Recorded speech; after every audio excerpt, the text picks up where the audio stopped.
fusing architecture, storytelling, and technology. This is Fusion, the Electrosonic podcast, breaking down the art of engineering and creating lasting experiences through Pro AV. Hello everyone, welcome to another episode of Fusion, an Electrosonic podcast.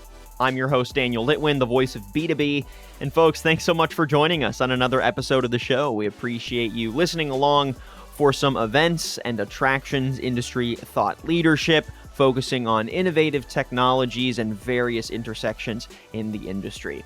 If you are a new listener, welcome. If you are a returning listener, you are used to our long and thorough conversations, but as you are engaging with today's conversation, make sure that you are heading to our podcast page on Apple Podcasts and Spotify. Hit that subscribe button for Fusion, and you'll have a full catalog of previous conversations, as well as notifications when we drop new ones. But regardless, make sure you're heading to our site as well, electrosonic.com. Again, electrosonic.com. For more information on the various themes and technologies we'll be breaking down today, as well as to consume some more Electrosonic content like podcasts, blogs, videos, and more.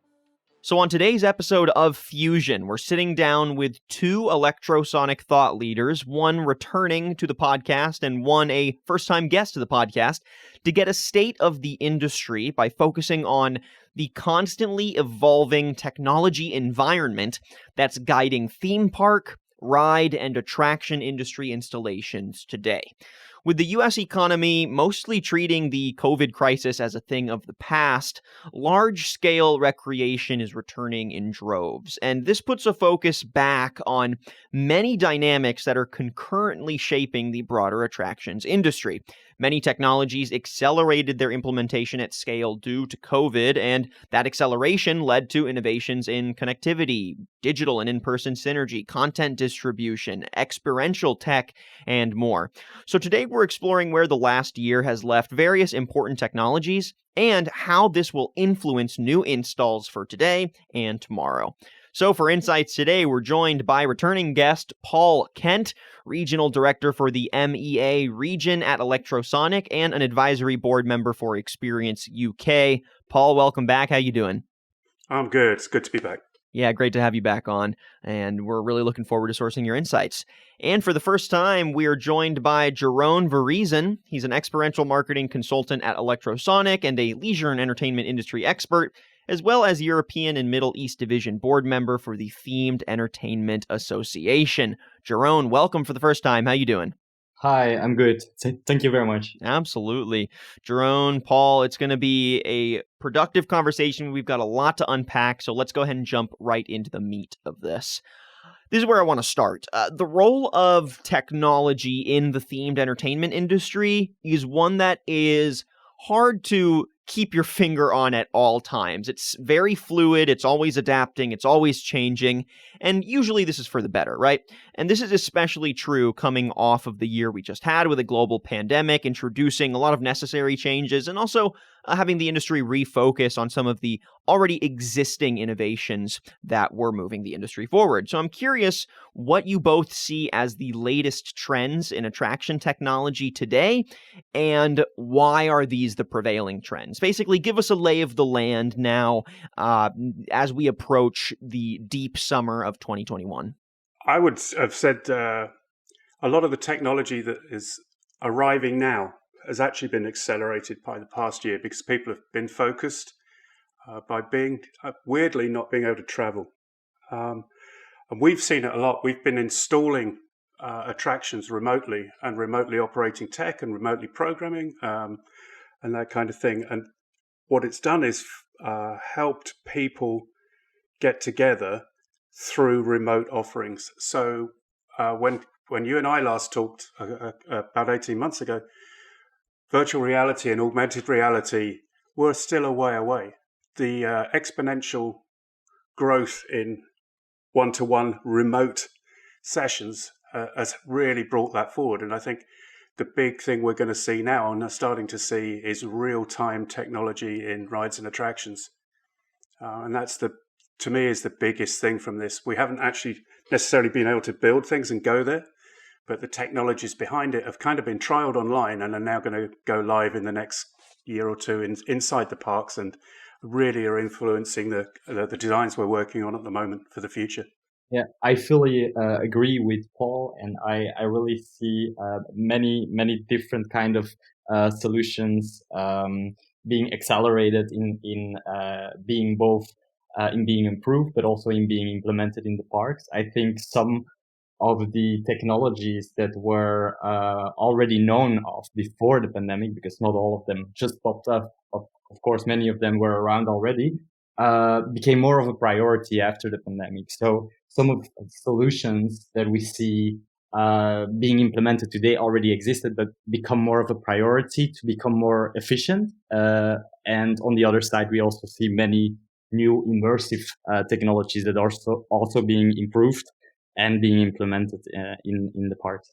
So just to generalize a little bit then, Paul and Jeroen, do you see an increased role in the use of technology at parks going forward? Or do you think that I guess, since we've seen this push towards experiential and technology-focused attractions, are we reaching a certain level of sensory overload? Where do you see us on that balance, and why? I would say sensory overload is one of the reasons we go to a park or to an immersive experience, to an escape room or whatever. We wanted to lift ourselves out of our normal environment.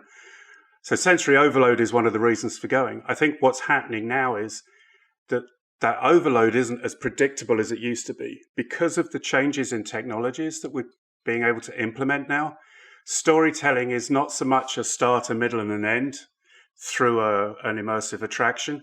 You can actually change that. So non-linear storytelling, being able to pick your own outcomes, which was implemented in a couple of rides a few years back in Disney, but now is becoming more and more of a thing. It's because of gamification of that storytelling process, which allows you to adopt more pieces to interact with as you go through. And I mean, interactive maybe in storyline or just being different each time. Whereas before that was a very, very expensive thing to do. Now it's becoming a real option. So you can almost tweak your sensory wants to match the experience you're having. Yeah, I agree. And I want to add on that I really think that since we are using so much technology today in our daily lives, some of that comes automatically into those parts. We will walk in with our personal devices, and these personal devices can be used to improve the personal experience. Is it by digital queuing systems or just finding out how to order food and so on? And apart from that, we can also leverage that technology so operators can embrace technology to really become more immersive and make the park come to life with complete digital overlays and more interaction using technology. If you had to give somewhat of a post-mortem on the last year, do you think that it's given attraction professionals more understanding around how to deploy these technologies as intentional tools and as parts of a broader experiential journey?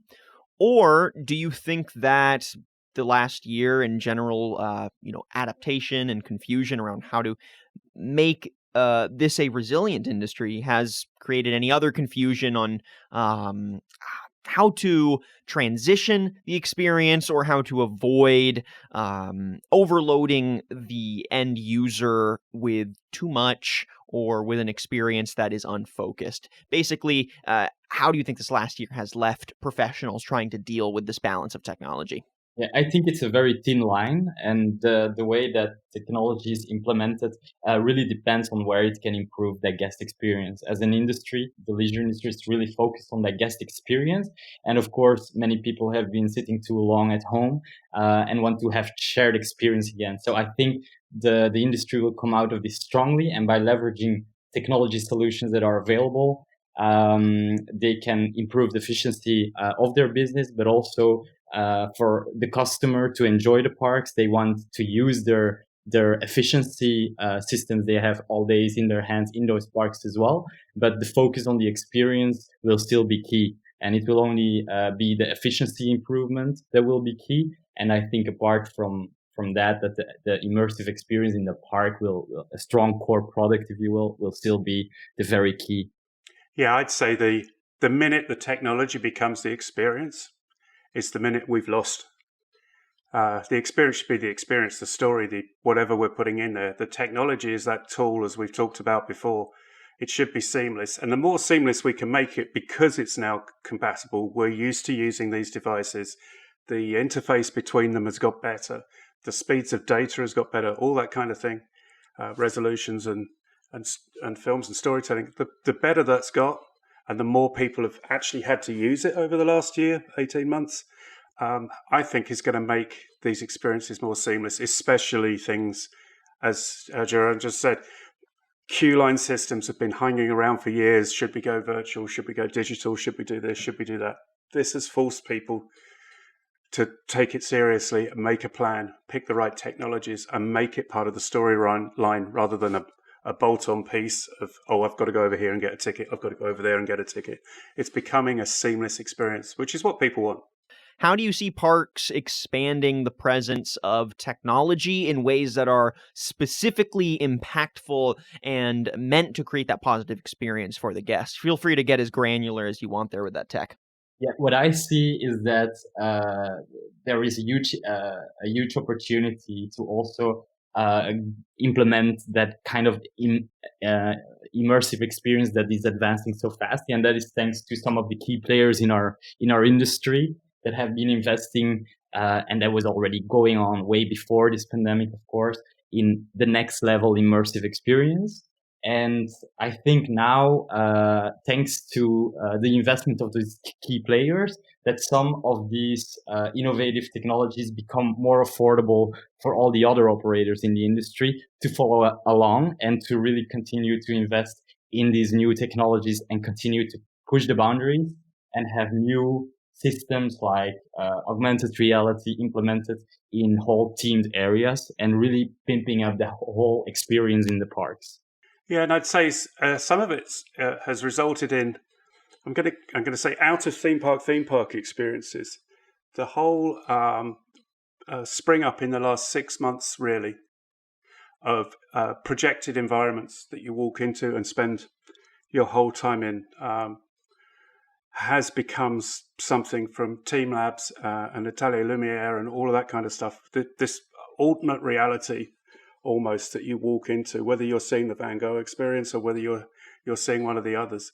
It's not in a theme park, but it is an immersive experience, and it's pushing technology, and technology has responded because the technology has, forever goes on getting better and expanding, and people designing technology pathways have reacted really fast over the last year, 18 months to all of the changes, not just related from the pandemic, but to some of the big advances that have happened in part of the base builds, the chips and the processing power and all of that we have available to us, and is actually catching up with the creative ideas that people have. It's not quite, if you think it, we can build it, but we're getting a lot closer to that. We haven't quite got to a holodeck kind of standard with these environments yet, but you can see how we could get there. Yeah, I fully agree with Paul, and I think it's so impressive to see how flexible the industry was in adapting to new situations and new regulations, and sometimes using technology to find the right solutions for their business to be able to just operate, for instance, using reservation systems, implementing this on a very high-end level, and then people to be able to just use this system and have this theme park experience even in challenging times. So I think some of these things that were implemented thanks to this flexibility of the operators will last for many years to come and will help operators to become better even at what they do. And I'd also say, hopefully we'll never see this again, but should it happen, a lot of that technology now is kind of baked in. So social distancing in apps and all that kind of thing for park guides and queue line systems and all of that is there. So if we do have a reoccurrence, we actually potentially know how to operate safely now without shutting down the world quite as heavily as we had to. Paul, I want to pivot over your way here for a sec. You've really built your career over the years, and this is something that we have spoken on the podcast before, actually, during your previous appearances. But again, you built your career on communication as the number one factor for project success. And you've often focused on finding innovative ways to bring several industry professionals across different disciplines to the table to maximize technology integrations for the attractions industry, bridging interest, needs, and resources from those different disparate groups to make something that is positive for all parties. So I'm curious how you see that applying to today's environment. Where do you see innovative communication supporting or being influenced by the industry's various technology shifts? And what role do you see that focused communication playing moving forward for project success? I think the industry as a whole has always reached outside of its smaller creative box to grab ideas from, ride simulators. Oh, you made that motion simulator to train pilots for a Boeing 747. Let's put it in an environment, project around it. Let's put it on a train track and make it a moving dark ride. What's happening now is it's much more around the tech sectors. So when I mentioned gamification earlier, the real-time ability now through gamification to create environments and have environments react to you on a one-on-one basis or a multiplayer basis, I think is great, especially now where it's being set by the operators inside another environment that's real. It just helps you everything become more believable. And as things happen in real time and things happen differently and react, the better, the more immersed you are to it. And the communication now is with companies that have been making games, because they've been creating all of these environments, and these environments, the people playing games want to be inside. So that's what's happening now. And you don't necessarily need to be in a track dark ride environment to be in that game. You could be on a simulator, you could be on a bike simulator, you could be in a flying simulator, and they can be multi-sized. We're seeing them now for smaller kids. We're seeing them where they're spread around the place and you act together inside multiple units. So I think soon you're going to see more and more of this. The way we're going now is, a little bit like esports, which is a big one coming into the market. You're going to see this come into the real world, and the connections and the way that those games are played and put together are going to influence the whole of the immersive environment in theme parks and everywhere else, because it is something now. Your journey can start at home. You could have been inside an environment for months at home and then go to a built environment. And I think that's where we're seeing the difference now. But again, it's all around being able to create stuff. It's just amazing the amount of work that's gone on in the last year to create environments and interact with them easily. Yeah, I'm really curious to see how that manifests itself in the industry moving forward. And I know that you're going to continue to lead and create a lot of inspiration for other industry professionals to maximize that kind of open, honest, and interdisciplinary communication. So thanks for that insight, Paul. I want to pivot now over to Jeroen. So, Jeroen, your career over the years has provided you with a lot of strong insights in leisure development specifically. I'm curious how you've seen these recent technological shifts we're talking about create new opportunities or new challenges in the design and planning stage of these new attractions. What are some of those opportunities or challenges you see? And then what do you see as the proper response to some of those changes? What I see is, and what I will always remember of meeting many park developers in this industry, is that they all have this passion for storytelling, and they're all bringing out a story, and they are building a business which requires so many different disciplines. It's not just the rides, but it's owning and running restaurants. It's developing a whole park.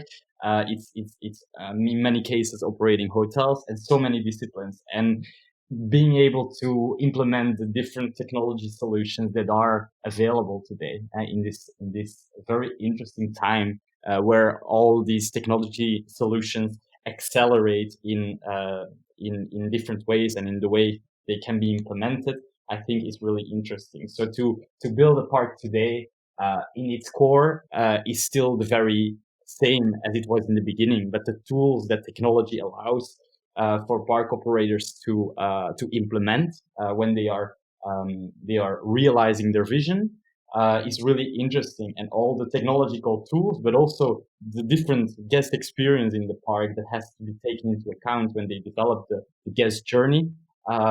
It can be defined much better in advance, and I think this can really lead to better experiences in the end. We are in the industry of experiences, and that technology leverages the tools to really improve that overall experience. I'd just add to that because I think also what we're seeing now is a shift from what we've been doing in much what we traditionally call the theme parks and attractions industry is moving over to the retail and public space areas. We're certainly talking to other aligned industries that want some of the, whether you call it a theme park wow or the theme park magic or whatever, they're looking at ways that can be then put into, as Jeroen said, to restaurants and retail and just experiencing centers in malls or town centers. So there's a big move going on to across the industries because it's all part of that immersive piece, whether you're just going out for a straight night's entertainment or whether you're going to a park. And just to intersect your two careers here, I think, any challenges that are going to continue to pop up with trying to balance this ever-changing technology environment to inform and guide the design and planning stage, like those challenges will be met head on with ease with the kind of open communication, interdisciplinary communication that we highlighted with your question, Paul. So I think, again, these things always intersect, and sometimes the answers are, even simpler than they look. So let's go ahead and continue moving forward here and focus on challenges a little bit more. If you had to expand on what you see as the key challenges for leisure operators to reach this positive impact that we're highlighting, what would they be, and how do you see technology addressing these problems rather than the technology being the one that creates them, right? Again, what do you see as the key challenges for leisure operators to reach this positive impact, and how do you see any of the various tech that is evolving actively being part of this solution? Interesting question. One of the key problems that I have noticed especially over the last year, are the labor challenges that we see, because of course some of the parks had to close, and some people and some of the talent that the operators had in house had to look for another job, and some of them they went looking for another job, found another job, and maybe found advantages in another job that fitted well into their life. So more generally, we also see that all industries are struggling with this challenge. Also, for instance, restaurants are struggling with this, and some are even closing because they have staffing shortage. So many companies are hiring now at the same time, and sometimes it's maybe difficult to replace some of the talent. So I think how technology comes into this is that I believe that for operators, it's so key to use technology where it is possible, and to try to optimize certain routine procedures and letting staff focus on actually improving that guest experience. So that actually with less staff, using technology, you can achieve maybe still the same. So guests will be now patient, I believe, on the short term, with parks understanding that this was a challenging time, and now that the capacities are going back to full capacity, so now they're operating at reduced capacities, they will expect for operators to be ready to go ahead again. And I think their technology can specifically be can have a big impact. Absolutely. The other one I'd say is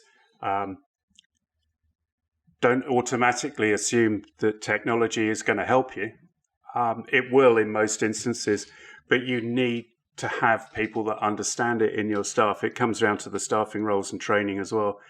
You can monitor every single piece of equipment anywhere, not quite the same as Internet of Things, but within a park you can. You can see what's going on, you can see where people are moving, you can use CCTV, you can use other methods to help staff on the ground get to the right place to keep guest experience up. So I think it's a bit more of a learning thing. And actually, sometimes with reduced capacity and bringing in new staff, you may find it's a good way of training. I don't know. We'll all see as things reopen now. But there were attractions that people never saw because they never got to open last year. So I think in the end, the industry should come out of this very well. As far as I can tell, there's a pent-up want to go out and experience things again.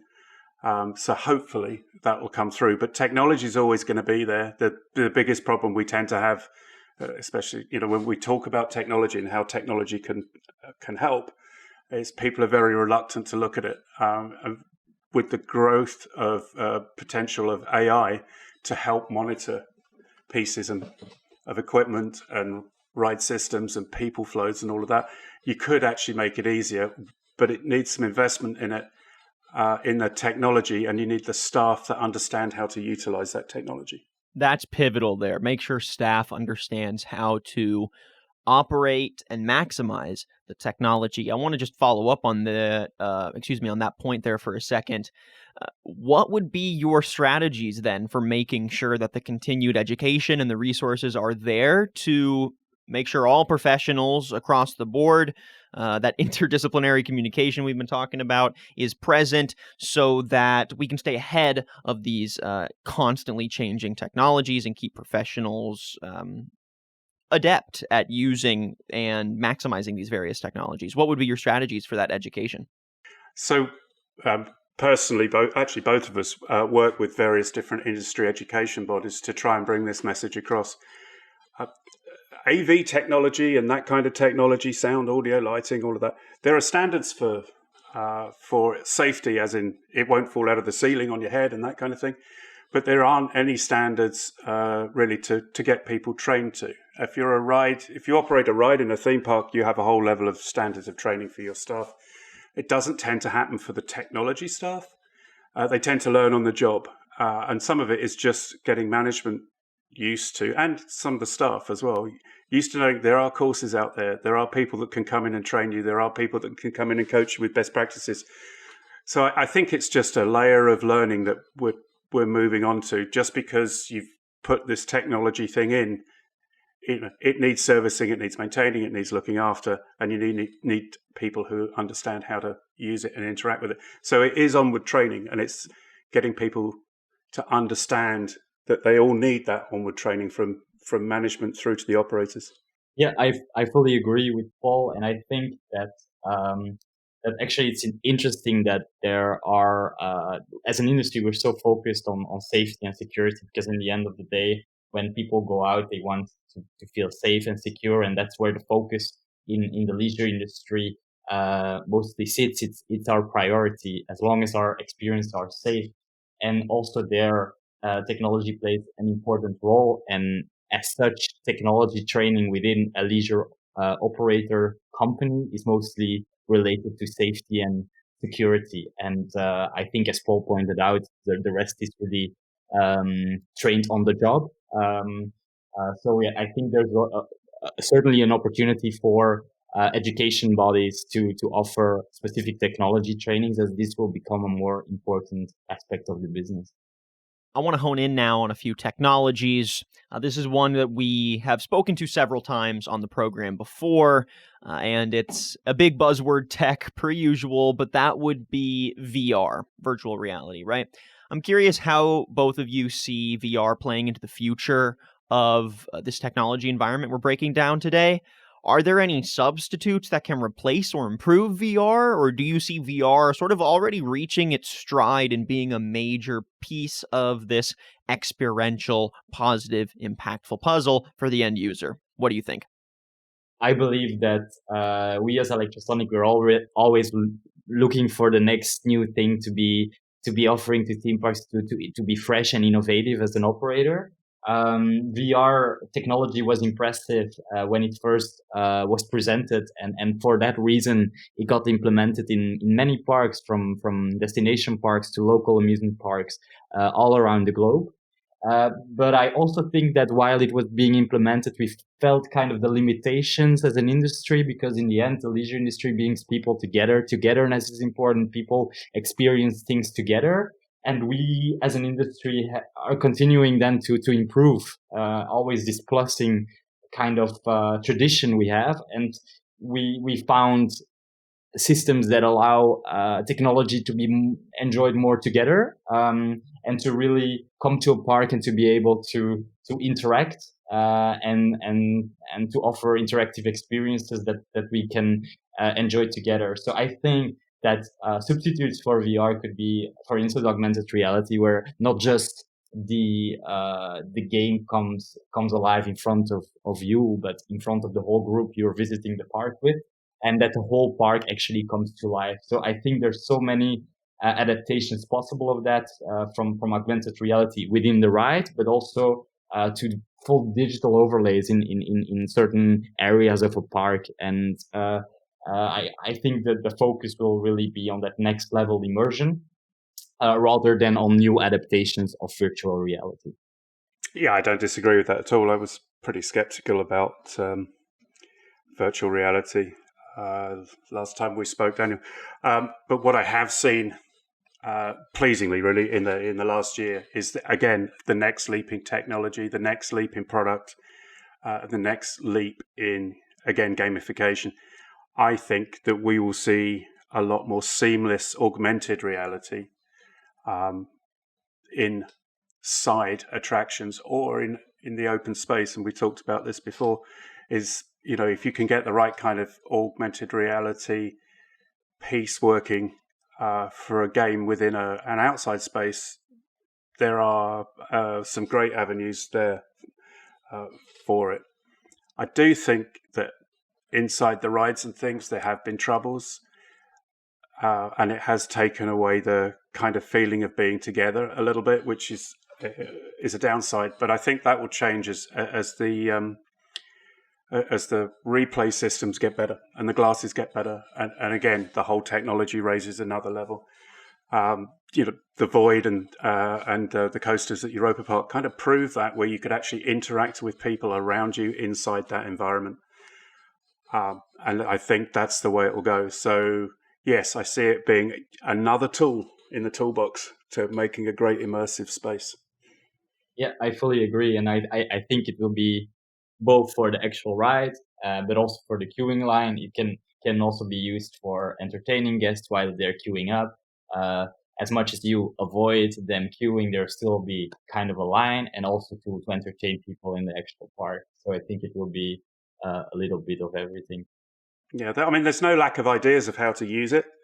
The thing that's actually holding us up at the moment is getting the technology built to be able to operate it. And that's in terms of the glass you actually physically wear on your face to make it real, without walking around with a big headset on, because for augmented, you still want to see everything around you. Another aspect of this themed entertainment ecosystem that necessarily impacts how everything from VR to content distribution to interconnected experiences operate, and that would be security. Not just obviously the network security, but then post-COVID, obviously the physical security and the health security of the end users there in the experience. So, since security continues to become increasingly important on all fronts, both physical and digital, how do you see parks working to manage these elements in the future, and what advice or strategies would you offer for effectively managing those various moving pieces as a part and a conjoined piece of a broader technology strategy as well? If I may answer, I really believe that after this pandemic, security has once again become even more important than it was before. We first saw, of course, the ride safety, which was the main focus in our industry. Then it was followed by the fears of terrorist attacks, where we saw increased security measures at entrances. And then now with the pandemic, there was an extra level of health concern. And I think moving forward that operators will be feeling even more responsible for the security of their visitors on the moment they leave home, and while visiting the park until the moment they're back at home. So I really believe this is becoming a key topic, and technology there allows to really help because a lot of the technology allows now for security to become contactless and to really be organized for checking large crowds smoothly. Yeah, I'd say it's a function of again cross industry function. Really, the security industry as a whole has come up with a lot more pieces and parts that help us all stay safe, and the parks will adopt them because they tend to be parks are ahead of a lot of people in the security of their guests and people inside the area. You're in a far safer environment inside a theme park, possibly than even on the street just outside the gate. That would be my one. Security is always going to be there, and it's always going to be, to be honest, some of the best of the best. Yeah, I think park operators are as Paul points out, they are the best of the best. They are working on crowd control and working with large groups of people together every single day. So our industry is exactly very focused on this security element, and they are experts in the field. So I couldn't agree more that many of these operators are very strong in the security element, and that in the future the technology can even strengthen the procedures and the way we deal with those. All right, we're getting close to wrapping up the podcast. Thank you to both of you so far for your insights. I want to look to the future a bit now to close. But as we do look ahead, do you believe that there's going to continue to be a pent-up demand for themed experiences due to the last year and a half of COVID shutting down and having to adapt what these experiences look like for the end user? Yes or no? And with that in mind, what do you think this means for countries as they begin to reopen through 2021 and into 2022? I think, yeah, Paul mentioned it already correctly that we expect and we see the first positive signs of a pent-up demand for the global leisure industry, which is not surprising because people have just spent so much time at home and now want to go out again, go to visit physical places with the people they care for. So I do think the industry is ready for some good times. But of course, it was an unseen situation that in 2020, all of the capital investment plans of the operators have stopped overnight, and they won't come back in just one day. Is the expectation. So people and industry colleagues now believe they will take 3 to 5 years to get to a pre-pandemic kind of investment. So of course, operators will be a bit more carefully deciding on what to invest on. They will maybe make different considerations when they're gonna invest. How much will they invest in technology, but also are we gonna do experiences indoor or outdoor? Maybe it's better to do them outdoor because this pandemic now showed that in such situation it is not always bad to have outdoor activities. What about capacity? What about very different elements that they will reconsider. And I think that sometimes this element might seem confusing because many parks are now opening big new attractions, but of course these were investments that were decided before the pandemic even was into place. But I think that parks can use technology now to embrace these elements, and for instance use reservation systems to more spread the crowds, because of course you can change the wish of the audience to all come to the park Saturday and Sunday and in the public holiday times. But I really believe that using these reservation systems can help operators to spread the crowds better over time, and maybe they're gonna operate more days also into winter times. and combine this with a better guest experience, and our industry is up for great times. Yeah, I think that's a true outlook. There's going to be competition for people's money. The live event industry has been shut for a year. People haven't been to concerts and shows. Parks are open, so I think people will be out spending money, but the things they spend it on are going to be a bigger mix. I would hope that it's a slightly faster return to normal, but we really won't know till the end of the year. As we know, countries are kind of just opening up now, and some are shutting down and some are opening again. We'll have to see. But I think with some good technologies and some routes round, the parks will be successful. And there's certainly a big interest in people going there, as Jeroen said, with family, friends, just to meet up and be with people. So it's a good outlook. And to maximize that outlook, do you happen to have any insight you can share on marketing? Because obviously exciting technology integrations can be used to honestly create a lot of ammo for other teams to get involved in attractions success, and in really use this as an opportunity to say, hey, we're reopening, we're back, and we're better than ever. For real, we have exciting new integrations, exciting new technology, et cetera, right? So in terms of marketing, how can parks use technology itself, internally and externally, to attract more customers? And do you see any intersections there?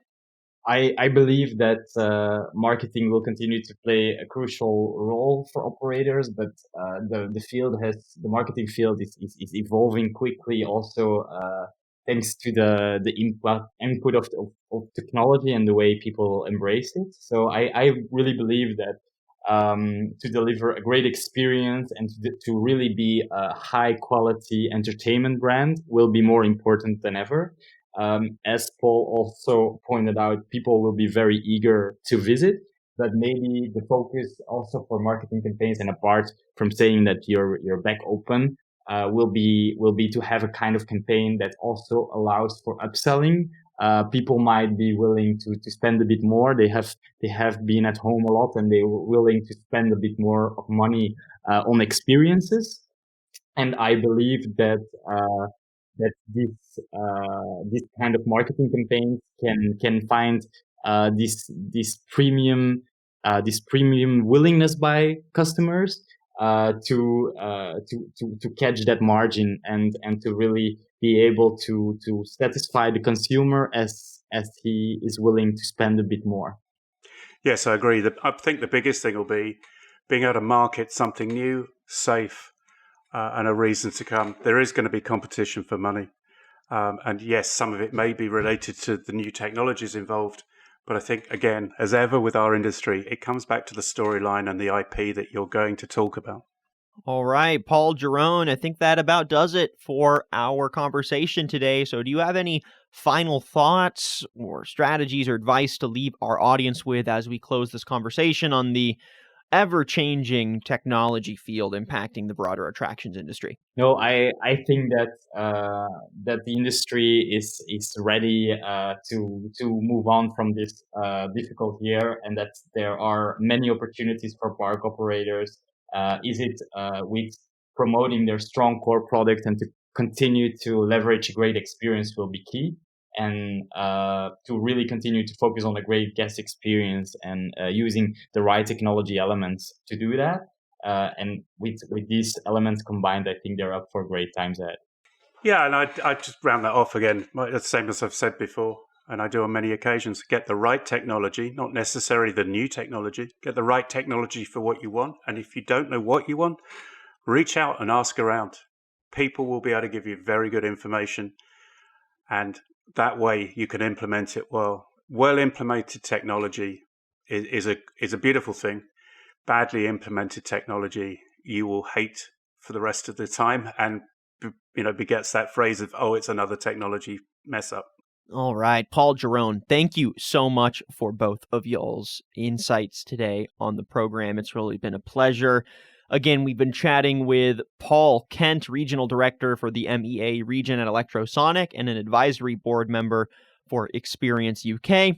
And we've been chatting with Jeroen Verrezen, experiential marketing consultant at Electrosonic, leisure and entertainment industry expert, and European and Middle East Division board member for the Themed Entertainment Association.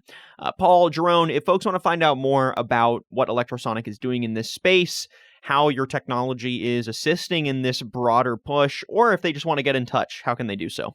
There's ways of getting in touch straight from our website, electrosonic.com. It's probably the fastest way through. Fantastic. Easy enough. All right, Paul, Jeroen, thanks to both of you. We'll chat again soon. Thanks very much. Thank you. And thank you, everyone, for listening to another episode of Fusion, an Electrosonic podcast. If you like what you heard and want to listen to previous episodes, make sure that you're heading to our website, electrosonic.com, and subscribing to the podcast on Apple Podcasts and Spotify.